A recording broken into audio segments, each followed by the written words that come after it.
सिद्धि की शादी के बाद वो ससुराल चली जाती है। पीछे रह जाती है भाभी रानी। सिद्धि के ससुराल जाते ही भाभी कहती है, अरे वाह जी वाह, सारे कपड़े मेरे। हाय रे पैंट, अरे वाह वाह, मजा आ जाएगा। अरे ये सिद्धि की अलमारी के सामने खड़े होकर क्या बड़बड़ा रही है? जाकर देख मेहमानों को विदाई की मिठाई मिली कि नहीं। अब हाँ माँ जी, क्यों नहीं, लेकिन पहले कपड़े तो बदल लूं। अब रानी आ जाती है सिद्धि के उन कपड़ों में जो वो ससुराल जाने से पहले घर छोड़ जाती है। अरे रानी, कुछ दिन रुक जाती। अरे ये तो सिद्धि बिटिया को मैंने ही दिया था, बड़ा ही फबता था उस पर, तुझ पर तो कुछ खास नहीं लग रहा। अब वो ना मेरे सारे कपड़े गीले थे तो सोचा पहन लूं। वैसे भी सिद्धि को कौन सा भी पुराने आउटडेटेड कपड़ों को पहनना है। वैसे भी ये सूट तो मैंने तभी पहना था, वैसे खास है भी नहीं ये। हाँ ठीक है, लेकिन ना मेरी सिद्धि पर तो जमता था। सारे मेहमान चले जाते हैं और सिद्धि ससुराल से मायके पहली बार आती है। अपना घर, अपना कमरा, अपनी अलमारी।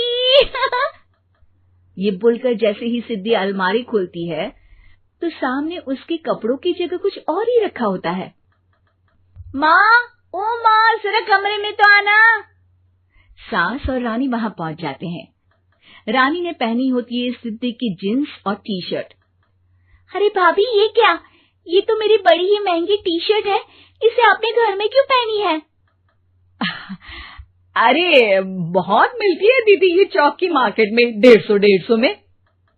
ओ भाभी प्लीज, ये एरोपोस्टल है, 2000 की एक टी शर्ट। ओहो, 2000 में तो दीदी 4 साड़ी आ जाए। अब क्या बोलूं? भाभी, ये मेरी अलमारी में छोटू के कपड़े, तो मेरे कपड़े कहाँ हैं?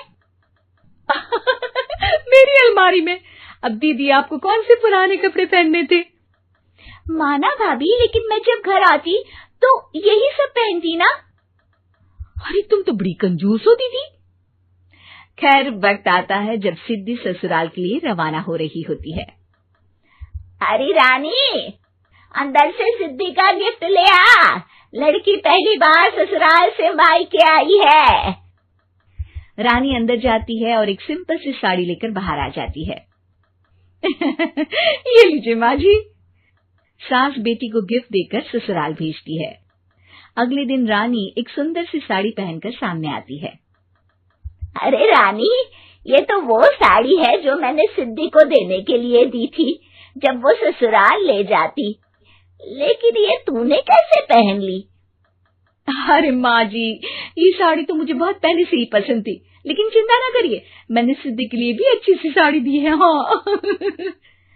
तभी सिद्धि का फोन आता है। क्या माँ, कुछ अच्छा तो दिया होता ससुराल ले जाने के लिए। अरे पहले दिखा दिया होता। यूं चमकते हुए पैकेट में नौकरानी वाली साड़ी मत दिया करो माँ। अरे बेटे, वो तेरी भाभी ने ना गलती से उससे पैकेट बदल गया। हाँ, मैं कल ही तेरे भाई के हाथ से तेरा वाला पैकेट भेज दूंगी। अरे रहने दो माँ, आई एम श्योर भाभी ने अभी वही साड़ी पहनी होगी जो तुमने मेरे लिए रखी थी। तुम तो समझ नहीं पाई उनको। खैर छोड़ो, मैं ज्यादा बोलती अच्छी नहीं लगती, रहने दो, आपको उन्हीं के साथ रहना है, फिर बात करेंगे। सास को रानी पर गुस्सा आ जाता है। वो उसके कमरे में जाती है जहाँ वो शादी का एल्बम देख रही होती है। रानी, मार्केट जाकर एक ऐसी ही साड़ी लेकर आ, कल प्रतीक जाकर सिद्धि के घर दे आएगा। अरे क्यों माँ जी, कितनी साड़ी देनी है दीदी को? यहाँ कोई सेल लगी है क्या? अरे चुप कर, मेरे बेटी के हिस्से की साड़ी खुद पहन ली, अब ज्यादा ज्ञान बांट रही है। एक दिन सिद्धि का फोन आता है। माँ, मेरी सास ने आप सबको खाने पर बुलाया है। सारे लोग सिद्धि के ससुराल पहुंचते हैं।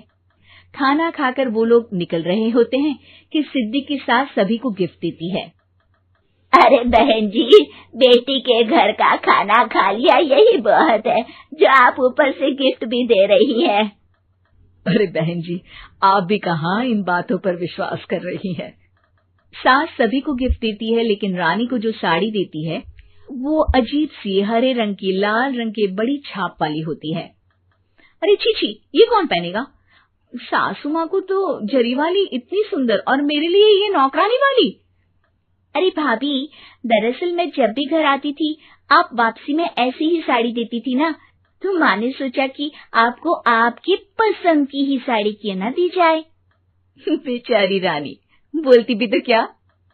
सिद्धि और सास रानी का चेहरा देखकर हंसने लगती है, तो रानी समझ जाती है कि अपने ही बिछाए जाल में वो फंस चुकी है।